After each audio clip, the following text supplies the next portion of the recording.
Nehemiah. Nehemiah chapter 1. I am Nehemiah, son of Hakaliah, and in this book I tell what I have done. During the month of Kislev, in the 20th year that Artaxerxes ruled Persia, I was in his fortress city of Susa, when my brother Hanani came with some men from Judah. So I asked them about the Jews who had escaped from being captives in Babylonia. I also asked them about the city of Jerusalem. They told me, "Those captives who have come back are having all kinds of troubles. They are terribly disgraced. Jerusalem's walls are broken down and its gates have been burned." When I heard this, I sat down and cried. Then for several days I mourned. I went without eating to show my sorrow. And I prayed, "Lord God of heaven, you are great and fearsome, and you faithfully keep your promises to everyone who loves you and obeys your commands. I am your servant, so please have mercy on me and answer the prayer that I make day and night for these people of Israel who serve you. I, my family, and the rest of your people have sinned by choosing to disobey you and the laws and teachings you gave to your servant Moses. Please remember the promise you made to Moses. You told him that if we were unfaithful, you would scatter us among foreign nations. But you also said that no matter how far away we were, we could turn to you and start obeying your laws. Then you would bring us back to the place where you have chosen to be worshipped. Our Lord, I am praying for your servants, those you rescued by your great strength and mighty power. Please answer my prayer and the prayer of your other servants who gladly honor your name. When I serve the king his wine today, make him pleased with me and have him do what I ask." Nehemiah chapter 2. During the month of Nisan, in the 20th year that Artaxerxes was king, I served him his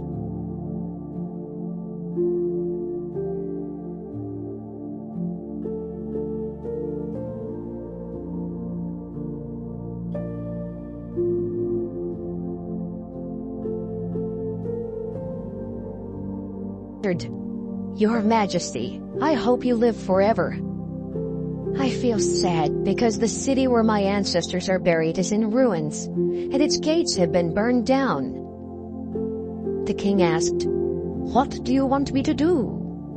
I prayed to the God who rules from heaven. Then I told the king, "Sir, if it's all right with you, please send me back to Judah so that I can rebuild the city where my ancestors are buried." The queen was sitting beside the king when he asked me, "How long will it take? And when will you be back?" The king agreed to let me go, and I told him when I would return. Then I asked, "Your Majesty, would you be willing to give me letters to the governors of the provinces west of the Euphrates River so that I can travel safely to Judah? I will need timber to rebuild the gates of the fortress near the temple, and more timber to construct the city wall and to build a place for me to live. And so I would appreciate a letter to Asaph, who is in charge of the royal forest." God was good to me, and the king did everything I asked. The king sent some army officers and cavalry troops along with me, and as I traveled through the western provinces, I gave the letters to the governors. But when Sanballat from Horon and Tobiah the Ammonite official heard about what had happened, they became very angry because they didn't want anyone to help the people of Israel. 3 days after arriving in Jerusalem, I got up during the night and left my house. I took some men with me without telling anyone what I thought God wanted me to do for the city. The only animal I took was the donkey I rode on. I went through Valley Gate on the west, then south past Dragon Spring, before coming to Garbage Gate. As I rode along, I took a good look at the crumbled walls of the city and the gates that had been torn down and burned. On the east side of the city, I headed north to Fountain Gate and King's Pool. But then the trail became too narrow for my donkey. So I went down to Kidron Valley and looked at the wall from there. Then, before daylight, I returned to the city through Valley Gate. None of the city officials knew what I had in mind, and I had not even told any of the Jews, not the priests, the leaders, the officials, or any other Jews who would be helping in the work. But when I got back, I said to them, "Jerusalem is truly in a mess. The gates have been torn down and burned, and everything is in ruins. We must rebuild the city wall so that we can again take pride in our city." Then I told them how kind God had been and what the king had said. Immediately they replied, "Let's stop building now." So they got everything ready. When Sanballat, Tobiah, and Geshem the Arab heard about our plans, they started insulting us and saying, "Just look at you. Do you plan to rebuild the walls of the city and rebel against the king?" I answered, "We are servants of the God who rules from heaven, and he will make our work succeed. So we will start rebuilding Jerusalem, but you have no right to any of its property because you have had no part in its history." Nehemiah, chapter 3. These are the people who helped rebuild the wall and gates of Jerusalem. The high priest Eliashib and the other priests rebuilt Sheep Gate and hung its doors. Then they dedicated Sheep Gate and the section of the wall as far as 100 Tower and Hananel Tower. The people of Jericho rebuilt the next section of the wall, and Zachar, son of Imri, rebuilt the section after that. The family of Hassenaah built Fish Gate. They put the beams in place and hung the doors. Then they added metal bolts and wooden beams as locks. Meremoth, son of Uriah and grandson of Hakaz, completed the next section of the wall. Meshullam, son of Berechiah and grandson of Meshezabel, rebuilt the next section, and Zadok, son of Baanah, rebuilt the section beside that. The next section was to be repaired by the men of Tekoa, but their town leaders refused to do the hard work they were assigned. Joiada, son of Paseah, and Meshullam, son of Besadiah, restored Ancient Gate. They put the beams in place, hung the doors, and added metal bolts and wooden beams as locks. Melatiah from Gibeon, Jadon from Meronoth, and the men from Gibeon and Mizpah rebuilt the next section of the wall. This section reached as far as the house of the governor of West Euphrates province. Uzziel, son of Harhaiah the goldsmith, rebuilt the next section. Hananiah the perfume maker rebuilt the section next after that, and it went as far as Broadwall. Rephaiah son of Hur ruled half of the Jerusalem district, and he rebuilt the next section of the wall. The section after that was close to the home of Jedaiah son of Haramath, and he rebuilt it. Haddish son of Hashabniah constructed the next section of the wall. Melchijah son of Haram and Hashab son of Pahath Moab rebuilt the section after that, and they also built Oven Tower. Shallum son of Halohesh ruled the other half of the Jerusalem district, and he rebuilt the next section of the wall. Shallum's daughters also worked with him. Hanan and the people who lived in the town of Zanoah rebuilt Valley Gate. They hung the doors and added metal bolts and wooden beams as locks. They also rebuilt the wall for 1,500 feet, all the way to Garbage Gate. Melchijah, son of Rechab, ruled the district of Beth Haccherem, and he rebuilt Garbage Gate. He hung the doors and added metal bolts and wooden beams as locks. Shallum, son of Kolholsa, ruled the district of Mizpah, and he rebuilt Fountain Gate. He put a cover over the gateway, then hung the doors and added metal bolts and wooden beams as locks. He also rebuilt the wall at Shelah Pool. This section was next to the king's garden, and went as far as the stairs leading down from David's city. Nehemiah, son of Azbuk, ruled half of the district of Beth-Zur, and he rebuilt the next section of the wall. It went as far as the royal cemetery, the artificial pool, and the army barracks. The Levites who worked on the next sections of the wall were Rehum, son of Bani, Hashabiah, who ruled half of the district of Keilah, and did this work for his district. Binnui, son of Henadad, who ruled the other half of the district of Keilah. Ezer, son of Jeshua, who ruled Mizpah, rebuilt the section of the wall that was in front of the armory and reached to the corner of the wall. Baruch, son of Zabai, eagerly rebuilt the section of the wall that went all the way to the door of the house of Eliashib the high priest. Meremoth, son of Uriah, and grandson of Hakaz, built up to the far end of Eliashib's house. Here is a list of the priests who worked on the wall. Priests from the region around Jerusalem rebuilt the next section of the wall. Benjamin and Hashab rebuilt the wall in front of their own houses. Azariah, who was the son of Maaseiah and the grandson of Ananiah, rebuilt the section in front of his house. Binnui, son of Henadad, rebuilt the section of the wall from Azariah's house to the corner of the wall. Palal, son of Uzziah, rebuilt the next section, which began at the corner of the wall and the tower of the upper palace near the court of the guard. Pedaiah, son of Parosh, rebuilt the next section of the wall. He stopped at a place near the water gate on the east and the tower guarding the temple. This was close to a section in the city called Ophel, where the temple workers lived. The men from Tekoa rebuilt the next section of the wall, and it was their second section. It started at a place across from the large tower that guarded the temple, and it went all the way to the wall near Ophel. Some priests rebuilt the next section of the wall. They began working north of Horse Gate, and each one worked on a section in front of his own house. Zadok, son of Immer, rebuilt the wall in front of his house. Shemaiah, son of Shechaniah, who looked after the east gate, rebuilt the section after that. Hananiah and Hanan rebuilt the next section, which was the second section for them. Meshullam, son of Berechiah, rebuilt the next section, which happened to be in front of his house. Malchijah, a goldsmith, rebuilt the next section, as far as the house used by the temple workers and merchants. This area was across from Gathering Gate, near the room on top of the wall at the northeast corner. The goldsmiths and merchants rebuilt the last section of the wall, which went from the corner room all the way to Sheep Gate. Nehemiah, chapter 4.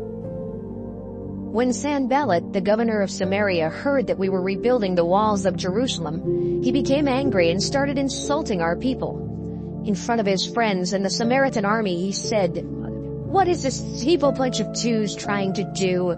Are they going to rebuild the wall and offer sacrifices all in one day? Do they think they can make something out of this pile of scorched stones?" Tobiah from Ammon was standing beside Sanballat and said, "Look at the wall they are building. Why, even a fox could knock over this pile of stones." But I prayed, "Our God, these people hate us and have wished horrible things for us. Please answer our prayers and make their insults fall on them. Let them be the ones to be dragged away as prisoners of war. Don't forgive the mean and evil way they have insulted the builders." The people worked hard, and we built the walls of Jerusalem halfway up again. But Sanballat, Tobiah, the Arabs, the Ammonites, and the people from the city of Ashdod saw the walls going up and the holes being repaired. So they became angry and decided to stir up trouble and to fight against the people of Jerusalem. But we kept on praying to our God, and we also stationed guards day and night. Meanwhile, the people of Judah were singing a sorrowful song. "So much rubble for us to haul, worn out and weary, will we ever finish this wall?" Our enemies were saying, "Before those Jews know what has happened, we'll sneak up and kill them and put an end to their work."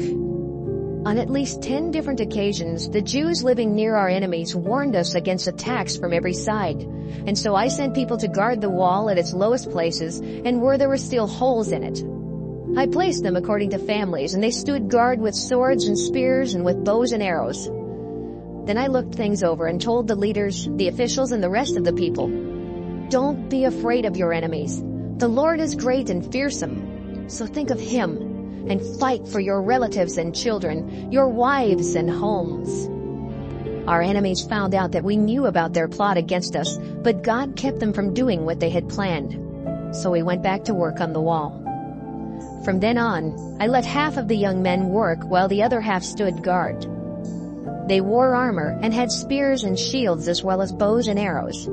The leaders helped the workers who were rebuilding the wall. Everyone who hauled building materials kept one hand free to carry a weapon. Even the workers who were rebuilding the wall strapped on a sword. The worker who was to blow the signal trumpet stayed with me. I told the people and their officials and leaders, "Our work is so spread out that we are a long way from one another. If you hear the sound of the trumpet, come quickly and gather around me. Our God will help us fight." Every day, from dawn to dark, half of the workers rebuilt the walls, while the rest stood guard with their spears. I asked the men in charge and their workers to stay inside Jerusalem and stand guard at night. So they guarded the city at night and worked during the day. I even slept in my work clothes at night. My children, the workers, and the guards slept in theirs as well. And we always kept our weapons close by. Nehemiah, chapter 5. Some of the men and their wives complained about the Jews in power and said, "We have large families, and it takes a lot of grain merely to keep them alive." Others said, "During the famine, we even had to mortgage our fields, vineyards, and homes to them in order to buy grain." Then others said, "We had to borrow money from those in power to pay the government tax on our fields and vineyards. We are Jews just as they are, and our children are as good as theirs, but we still have to sell our children as slaves, and some of our daughters have already been raped. We are completely helpless. Our fields and vineyards have even been taken from us." When I heard their complaints and their charges, I became very angry. So I thought it over and said to the leaders and officials, "How can you charge your own people interest?" Then I called a public meeting and accused the leaders by saying, "We have tried to buy back all of our people who were sold into exile, but here you are selling more of them for us to buy back." The officials and leaders did not say a word because they knew this was true. I continued, "What you have done is wrong. We must honor our God by the way we live so the Gentiles can't find fault with us. My relatives, my friends, and I are also lending money and grain, but we must no longer demand payment in return. Now give back the fields, vineyards, olive orchards, and houses you have taken, and also the interest you have been paid." The leaders answered, "We will do whatever you say and return their property without asking to be repaid."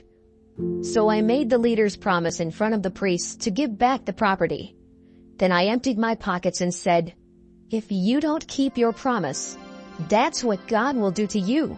He will empty out everything you own, even taking away your houses." The people answered, "We will keep our promise." Then they praised the Lord and did as they had promised. I was governor of Judah from the 20th year that Artaxerxes was king until the 32nd year. And during these entire 12 years, my relatives and I refused to accept the food that I was allowed. Each governor before me had been a burden to the people by making them pay for his food and wine, and by demanding 40 silver coins a day. Even their officials had been a burden to the people. But I respected God, and I didn't think it was right to be so hard on them. I spent all my time getting the wall rebuilt and did not buy any property. Everyone working for me did the same thing. I usually fed 150 of our own Jewish people and their leaders, as well as foreign visitors from surrounding lands. Each day 1 ox, 6 of the best sheep, and lots of chickens were prepared. Then every 10 days a large supply of wine was brought in. I knew what a heavy burden this would have been for the people, and so I did not ask for my food allowance as governor. I pray that God will bless me for everything I have done for my people. Nehemiah, chapter 6. Sanballat, Tobiah, Geshem, and our other enemies learned that I had completely rebuilt the wall. All I lacked was hanging the doors and the gates. Then Sanballat and Geshem sent a message asking me to meet with them in one of the villages in Ono Valley. I knew they were planning to harm me in some way, so I sent messengers to tell them, "My work is too important to stop now and go there. I can't afford to slow down the work just to visit with you." They invited me 4 times, but each time I refused to go. Finally, Sanballat sent an official to me with an unsealed letter which said, "A rumor is going around among the nations that you and the other Jews are rebuilding the wall and planning to rebel because you want to be their king. And Geshem says it's true. You even have prophets in Jerusalem claiming you are now the king of Judah. You know the Persian king will hear about this. So let's get together and talk it over." I sent a message back to Sanballat saying, "None of this is true. You are making it all up." Our enemies were trying to frighten us and to keep us from our work. but I asked God to give me strength. One day I went to visit NEHEMIAH. He was looking very worried and he said, "Let's hurry to the holy place of the temple and hide there. We will lock the temple doors because your enemies are planning to kill you tonight." I answered, "Why should someone like me have to run and hide in the temple to save my life? I won't go." Suddenly, I realized that God had not given NEHEMIAH this message, but Tobiah and Sanballat had paid him to trick me and to frighten me into doing something wrong, because they wanted to ruin my good name. Then I asked God to punish Tobiah and Sanballat for what they had done. I prayed that God would punish the prophet Noadiah and the other prophets who, together with her, had tried to frighten me. On the 25th day of the month of Elul, the wall was completely rebuilt. It had taken 52 days. When our enemies and the surrounding nations learned that the work was finished, they felt helpless because they knew that our God had helped us rebuild the wall. All this time, the Jewish leaders and Tobiah had been writing letters back and forth. Many people in Judah were loyal to Tobiah for two reasons. Shechaniah, son of Era, was his father-in-law, and Tobiah's son Jehohanan had married the daughter of Meshullam, son of Berechiah. The people would always tell me about the good things Tobiah had done, and then they would tell Tobiah everything I had said. So Tobiah kept sending letters, trying to frighten me. Nehemiah, chapter 7. After the wall had been rebuilt and the gates hung, then the temple guards, the singers, and the other Levites were assigned their work. I put my brother Hanani in charge of Jerusalem, along with Hananiah, the commander of the fortress, because Hananiah could be trusted, and he respected God more than most people did. I said to them, "Don't let the gates to the city be opened until the sun has been up for a while, and make sure that they are closed and barred before the guards go off duty at sunset. Choose people from Jerusalem to stand guard at different places around the wall, and others to stand guard near their own houses." Although Jerusalem covered a large area, not many people lived there, and no new houses had been built.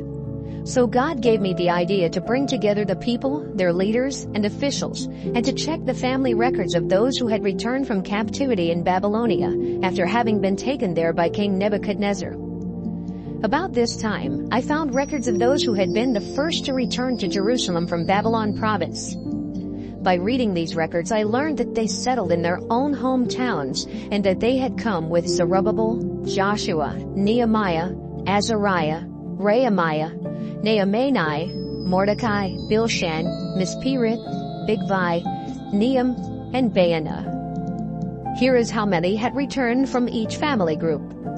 2,172 from Parash, 372 from Shephatiah, 652 from Era, 2,818 from Pahath-Moab, who were all descendants of Jeshua and Joab, 1,254 from Elam, 845 from Zatu, 760 from Zakkai, 648 from Binnui, 628 from Bebai, 2,322 from Asgad, 667 from Adonikam, 2,067 from Bigvai, 655 from Adin, 98 from Ater, also known as Hezekiah, 328 from Hashem, 324 from Bezai, 112 from Hariph, and 95 from Gibeon.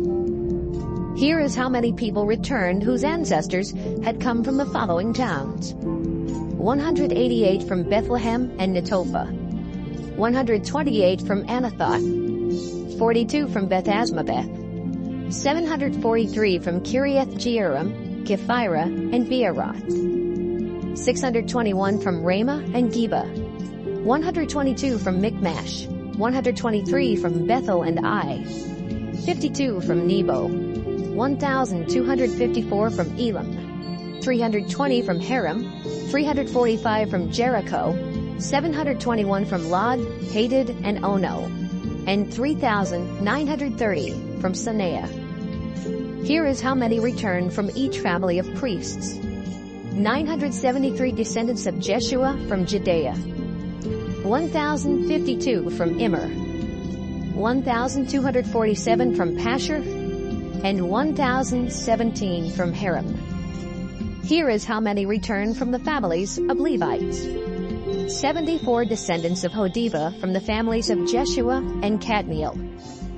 148 descendants of Asaph from the temple musicians, and 138 descendants of Shallum, Ater, Talmon, Akab, Hatita, and Shobai from the temple guards. Here are the names of the families of temple workers whose descendants returned. Ziha, Hasupha, Tabaoth, Kiras, Saya, Padon, Labana, Hagaba, Shalmai, Hanan, Giddel, Gahar, Reaiah, Rezin, Nekoda, Gazam, Uzzah, Paseah, Besai, Meunim, Nephusim, Bakbuk, Hakupha, Harhur, Basluth, Mehida, Harsha, Barkos, Sisera, Tema, Neziah, and Hatipha. Here are the names of Solomon's servants whose descendants returned. Sotai, Sopharith, Pharida, Jaela, Darkon, Giddel, Shephatiah, Hattil, Pacherith Hazabiam, and Ammon. A total of 392 descendants of temple workers and of Solomon's servants returned. There were 642 who returned from the families of Delaiah, Tobiah, and Nekoda, though they could not prove they were Israelites. They had lived in the Babylonian towns of Tel Melah, Tel Harsa, Kirub, Adon, and Immer.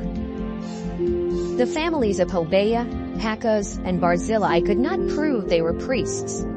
The ancestor of the family of Barzillai had married the daughter of Barzillai from Gilead and had taken his wife's family name.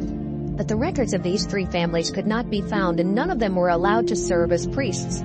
In fact, the governor told them, "You cannot eat the food offered to God until he lets us know if you really are priests." There were 42,360 who returned, in addition to 7,337 servants and 245 musicians. Altogether, they brought with them 736 horses, 245 mules, 435 camels, and 6,720 donkeys. Many people gave gifts to help pay for the materials to rebuild the temple. The governor himself gave 17 pounds of gold, 50 bowls to be used in the temple, and 530 robes for the priests. Family leaders gave 337 pounds of gold and 3,215 pounds of silver. The rest of the people gave 337 pounds of gold, 2,923 pounds of silver, and 67 robes for the priests. And so, by the 7th month, priests, Levites, temple guards, musicians, workers, and many of the ordinary people had settled in the towns of Judah. Nehemiah, chapter 8. On the first day of the 7th month, the people came together in the open area in front of the water gate. Then they asked Ezra, who was a teacher of the law of Moses, to read to them from this law that the Lord had given his people. Ezra, the priest, came with the law and stood before the crowd of men, women, and the children who were old enough to understand. From early morning till noon he read the law of Moses to them, and they listened carefully. Ezra stood on a high wooden platform that had been built for this occasion. Mattithiah, Shema, Anaiah, Uriah, Hilkiah, and Maaseiah were standing to his right, while Pedaiah, Mishael, Malchijah, Hashem, Hashbaddanah, Zechariah, and Meshullam were standing to his left. Ezra was up on the high platform where he could be seen by everyone, and when he opened the book, they all stood up. Ezra praised the great Lord God, and the people shouted, "Amen! Amen!" Then they bowed with their faces to the ground and worshipped the Lord. After this, the Levites, Jeshua, Bani, Sherebiah, Jamin, Akab, Shabbathai, Hodiah, Maaseiah, Kelita, Azariah, Jozabad, Hanan, and Pelaiah went among the people explaining the meaning of what Ezra had read. The people started crying when God's law was read to them. Then Nehemiah the governor, Ezra the priest and teacher, and the Levites who had been teaching the people all said, "This is a special day for the Lord your God, so don't be sad and don't cry." Nehemiah told the people, "Enjoy your good food and wine and share some with those who didn't have anything to bring. Don't be sad. This is a special day for the Lord, and he will make you happy and strong."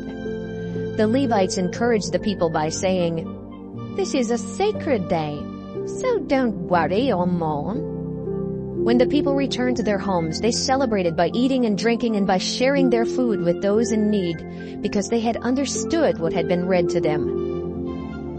On the second day of the 7th month, the leaders of all the family groups came together with the priests and Levites, so Ezra could teach them the law that the Lord had given to Moses.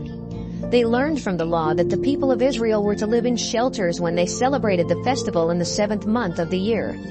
They also learned that they were to go into the woods and gather branches of leafy trees such as olives, myrtles, and palms for making these shelters. So the people gathered branches and made shelters on the flat roofs of their houses, in their yards, in the courtyard of the temple, and in the open areas around the Water Gate and Ephraim Gate. Everyone who had returned from Babylonia built shelters.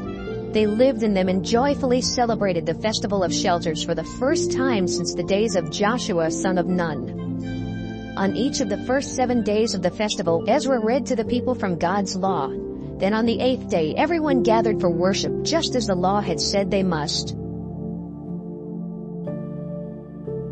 Nehemiah, chapter 9.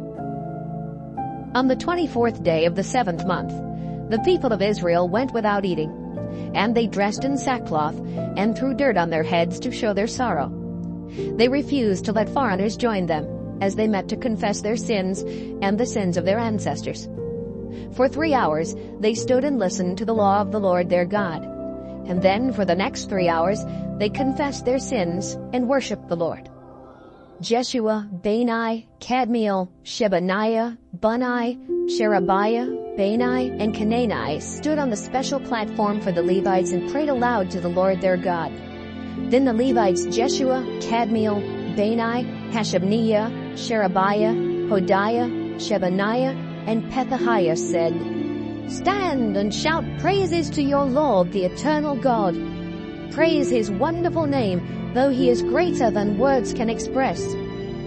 You alone are the Lord, creator of the heavens and all the stars, creator of the earth and those who live on it, creator of the ocean and all its creatures. You are the source of life, praised by the stars that fill the heavens. You are the Lord our God, the one who chose Abram. You brought him from Ur in Babylonia and named him Abraham.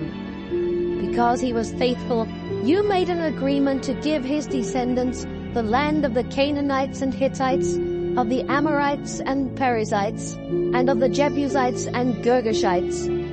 Now you have kept your promise, just as you always do. When our ancestors were in Egypt, you saw their suffering. When they were at the Red Sea, you heard their cry for help. You knew that the king of Egypt and his officials and his nation had mistreated your people. So you worked fearsome miracles against the Egyptians and earned a reputation that still remains. You divided the deep sea, and your people walked through on dry land. But you tossed their enemies in, and they sank down like a heavy stone. Each day you led your people with a thick cloud, and at night you showed the way with a flaming fire. At Sinai you came down from heaven, and you gave your people good laws and teachings that are fair and honest. You commanded them to respect your holy Sabbath, and you instructed your servant Moses to teach them your laws. When they were hungry, you sent bread from heaven, and when they were thirsty, you let water flow from a rock. Then you commanded them to capture the land that you had solemnly promised. Our stubborn ancestors refused to obey.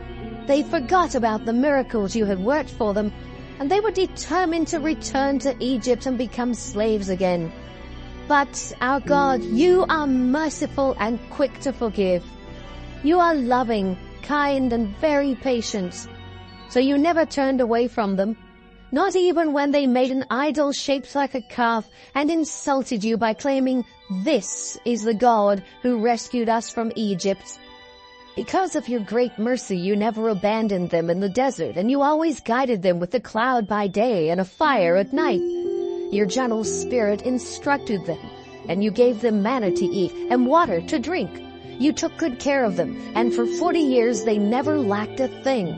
Their shoes didn't wear out, and their feet were never swollen. You let them conquer kings and take their land, including King Sihon of Heshbon and King Og of Bashan.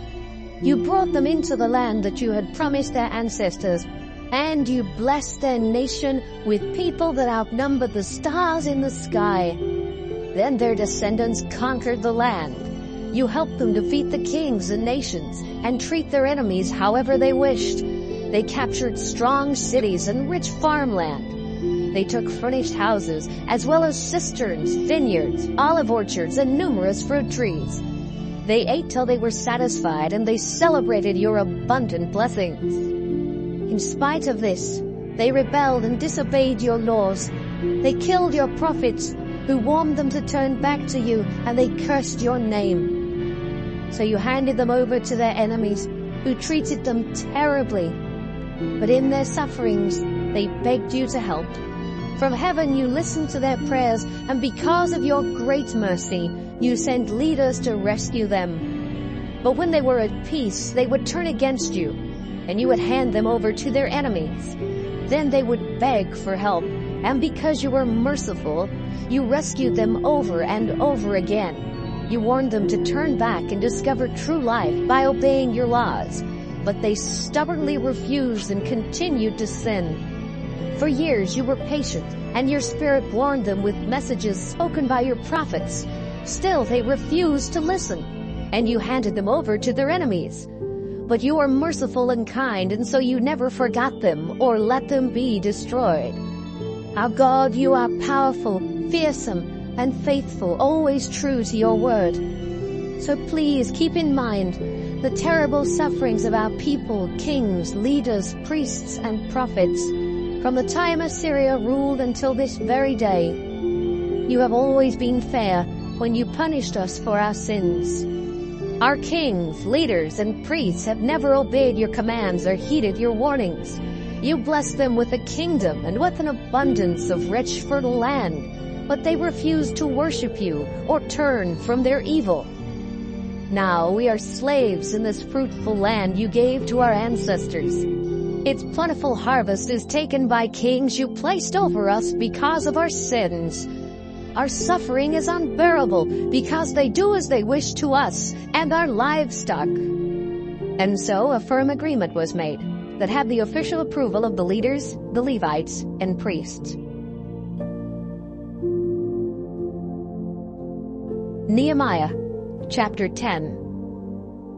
As governor, I signed the agreement together with Zedekiah and the following priests: Seraiah, Azariah, Jeremiah, Pashur, Amariah, Malchijah, Haddush, Shebaniah, Malach, Haram, Meremoth, Obadiah, Daniel, Ginnathan, Barak, Meshullam, Abijah, Mijamin, Maaziah, Bilgai, and Shemaiah.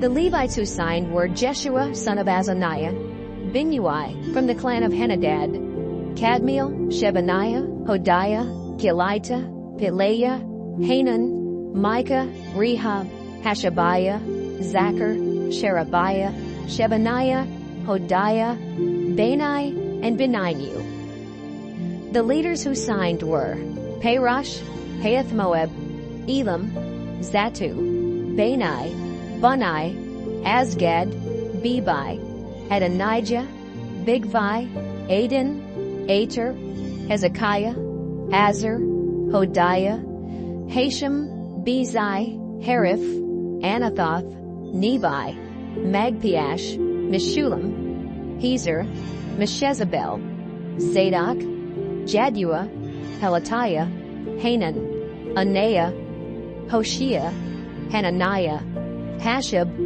Halohesh, Pilha, Shobek, Rehum, Hashabnah, Maaseiah, Ahiah, Hanan, Anan, Malach, Haram, and Baanah. All of us, including priests, Levites, temple guards, singers, temple workers, and leaders, together with our wives and children, have separated ourselves from the foreigners in this land and now enter into an agreement with a complete understanding of what we are doing. And so, we now place ourselves under the curse of the Lord our God if we fail to obey His laws and teachings that were given to us by His servant Moses. We won't let our sons and daughters marry foreigners. We won't buy goods or grain on the Sabbath or on any other sacred day, not even from foreigners.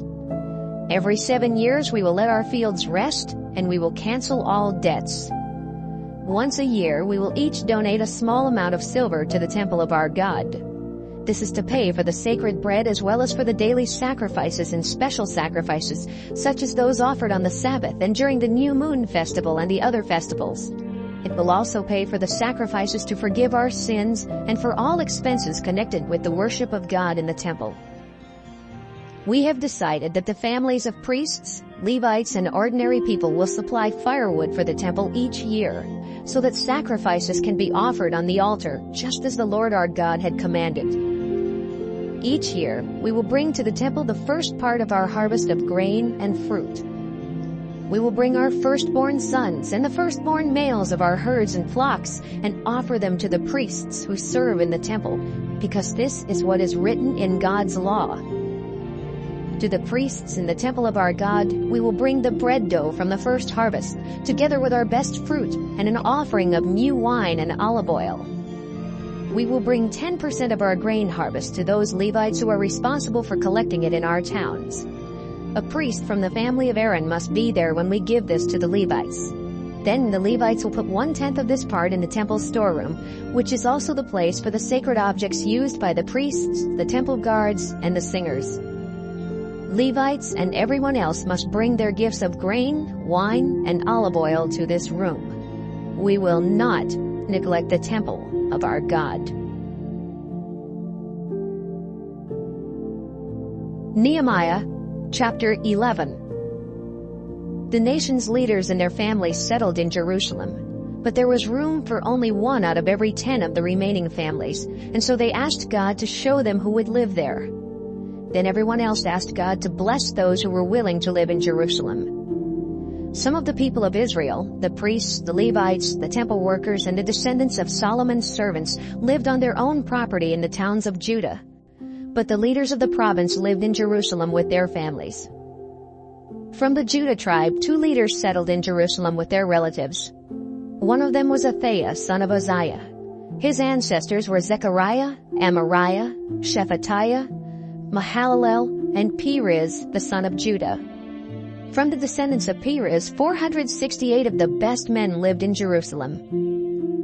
The other leader from Judah was Maaseiah, the son of Barak.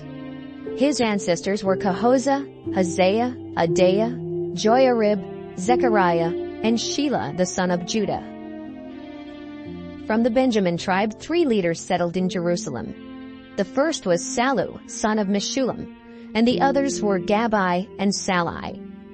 Sallu's ancestors were Joed, Pedaiah, Kolaiah, Maaseiah, Ithiel, and Jeshaiah. Altogether, there were 928 men of the Benjamin tribe living in Jerusalem. Joel, son of Zichri, was their leader, and Judah, son of Hasanuah, was second in command. 4 priests settled in Jerusalem. The first was Jedaiah. He was the son of Joiarib and the uncle of Jachin. The second priest to settle there was Seraiah, son of Hilkiah. His ancestors were Meshullam, Zadok, Meraioth, and Ahitub, who had been a high priest. Altogether, there were 822 from his clan who served in the temple. The third priest to settle there was Adaiah, son of Jeroham. His ancestors were Pelaliah, Amzai, Zechariah, Pashhur, and Malchijah. Altogether, there were 242 clan leaders among his relatives. The fourth priest to settle there was Amasai, son of Azarel. His ancestors were Azai, Meshillemoth, and Immer. Altogether, there was 128 brave warriors from their clans, and their leader was Zabdiel, son of Haggedolim. Several Levites settled in Jerusalem. First, there was Shemaiah, son of Hashab. His ancestors were Azrikam, Hashabiah, and Bunai. Next, there were Shabbathai and Jozabad, who were in charge of the work outside the temple. Then there was Mattaniah, son of Micah.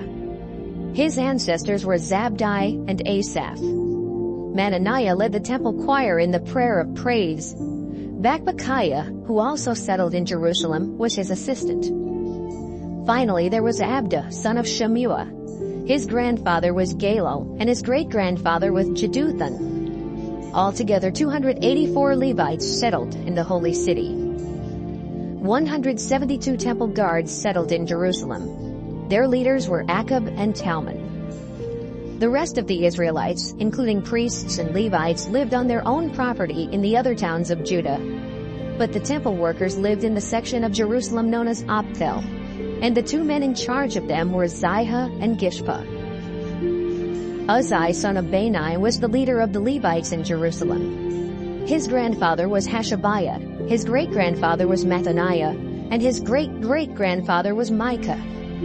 He belonged to the Asaph clan that was in charge of the music for the temple services, though the daily choice of music and musicians was decided by royal decree of the Persian king. The people of Israel were represented at the Persian court by Pethahiah, son of Meshezabel, from the Zerah clan of the Judah tribe. Some of the people of Judah lived in the following towns near their farms: Kiriath Arba, Dibon, Jekabzeel, Jeshua, Moladah, Beth Pelet, Hazer Shual, Beersheba, Ziklag, Mekona, and Rimmon, Zorah, Jarmuth, Zanoah, Adullam, Lachish, Azekah. In fact, they settled the towns from Beersheba in the south to Hinnom Valley in the north. The people of Benjamin lived in the towns of Geba, Michmash, Ajah, Bethel with its nearby villages, Anathoth, Nob, Ananiah, Hazor, Ramah, Gideam, Hadid, Zeboim, Nebalat, Lod, and Ono, as well as in Craft Valley. Several groups of Levites from the territory of Judah were sent to live among the people of Benjamin.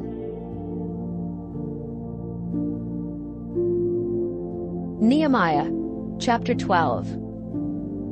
Many priests and Levites had returned from Babylonia with Zerubbabel and Joshua as their leaders. Those priests were Seraiah, Jeremiah, Ezra, Amariah, Malach, Haddash, Shechaniah, Rehum, Meremoth, Iddo, Ginnathoi, Abijah, Mijamin, Maadiah, Bilgah, Shemaiah, Joiarib, Jedaiah, Salu, Amok, Hilkiah, and another Jedaiah. These were the leading priests and their assistants during the time of Joshua. The Levites who returned were Jeshua, Binnui, Kadmiel, Sherebiah, Judah, and Mattaniah. They and their assistants were responsible for the songs of praise, while Bakbukiah and Ono, together with their assistants, were responsible for the choral responses.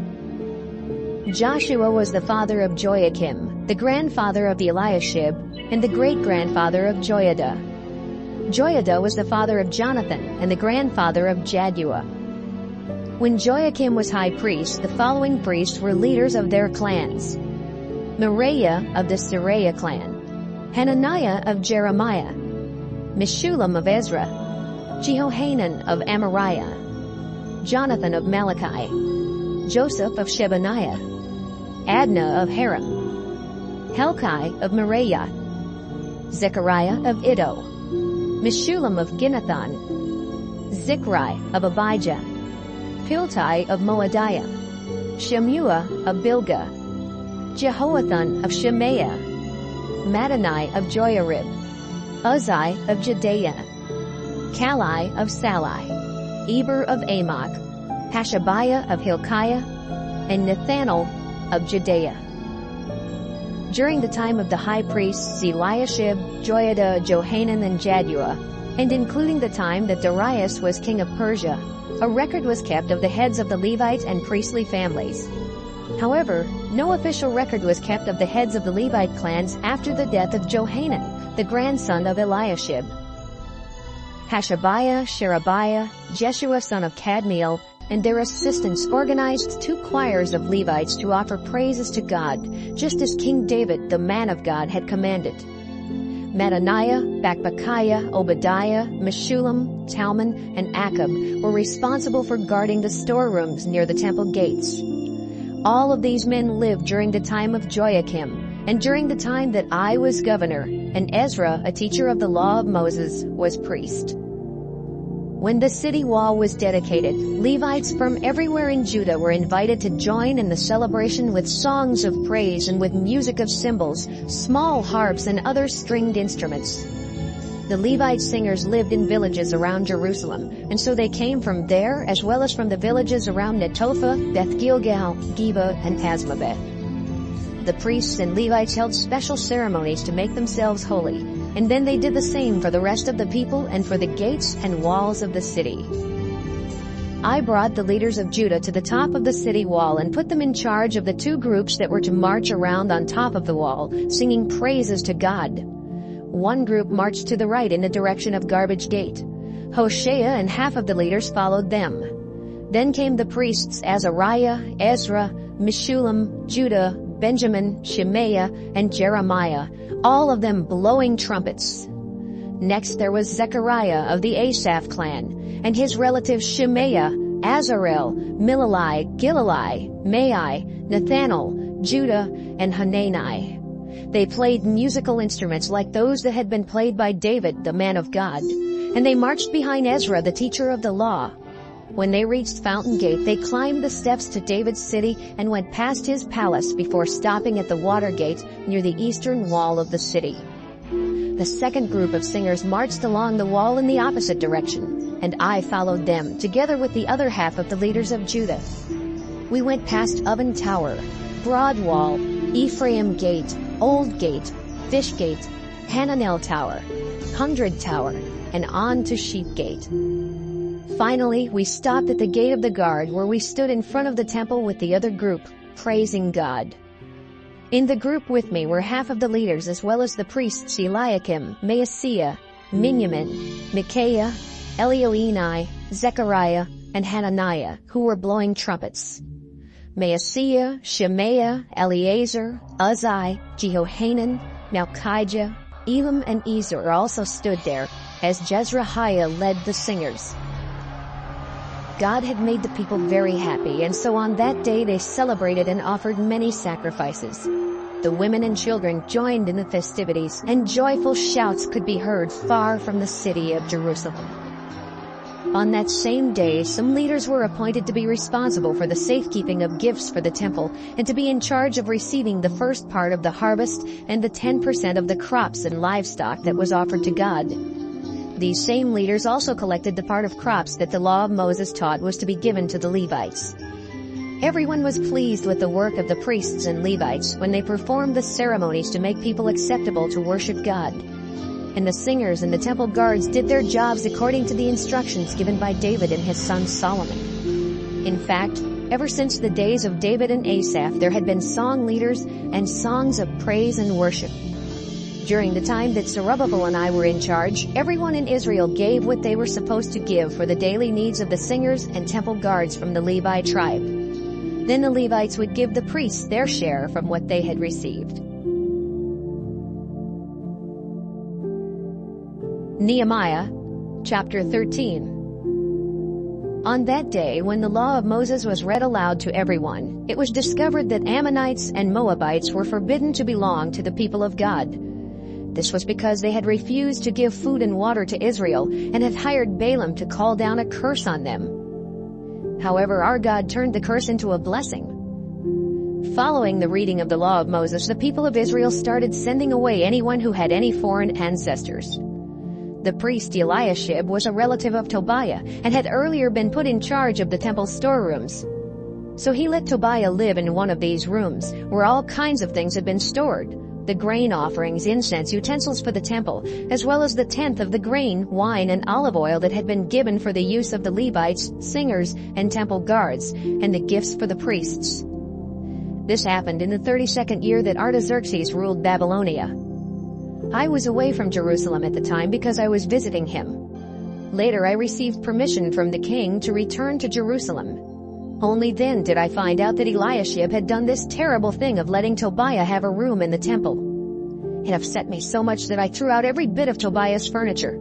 Then I ordered the room to be cleaned and the temple utensils, the grain offerings, and the incense to be brought back into the room. I also found out that the temple singers and several other Levites had returned to work on their farms because they had not been given their share of the harvest. I called the leaders together and angrily asked them, "Why is the temple neglected?" Then I told them to start doing their jobs. After this, everyone in Judah brought 1/10 of their grain, wine, and olive oil to the temple storeroom. Finally, I appointed 3 men with good reputations to be in charge of what was brought there and to distribute it to the others. They were Shelemiah the priest, Zadok the teacher of the law, and Pedaiah the Levite.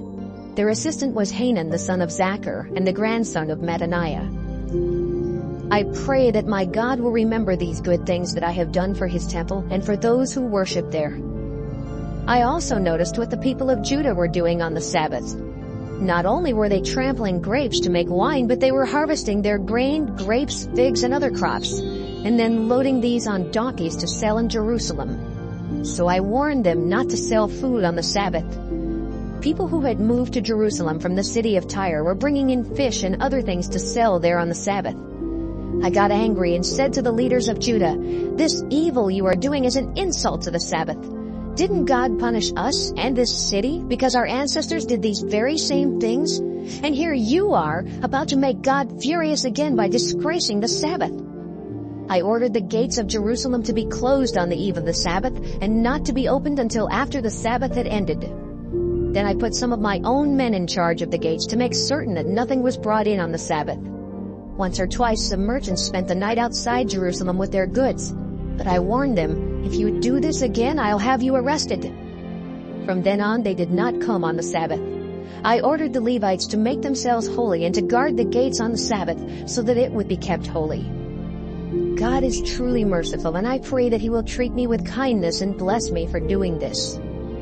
I discovered that some Jewish men had married women from Ashdod, Ammon, and Moab. About half of their children could not speak Hebrew. They spoke only the language of Ashdod or some other foreign language. So in my anger, I called down curses on those men. I had them beaten and even pulled out the hair of some of them. Then I made them promise, "In the name of God, we solemnly promise not to let our sons and daughters marry foreigners. God dearly loved King Solomon of Israel and made him the greatest king on earth. But Solomon's foreign wives led him into sin. So we will obey you and not rebel against our God by marrying foreign women." Jehoiada, the son of the high priest Eliashib, had a son who had married a daughter of Sanballat from Horon, and I forced his son to leave. I pray that God will punish them for breaking their priestly vows and disgracing the Levi tribe. Then I made sure that the people were free from every foreign influence, and I assigned duties for the priests and Levites. I also arranged for the people to bring firewood to the altar each day and for them to bring the first part of their harvest to the temple. I pray that God will bless me for the good I have done.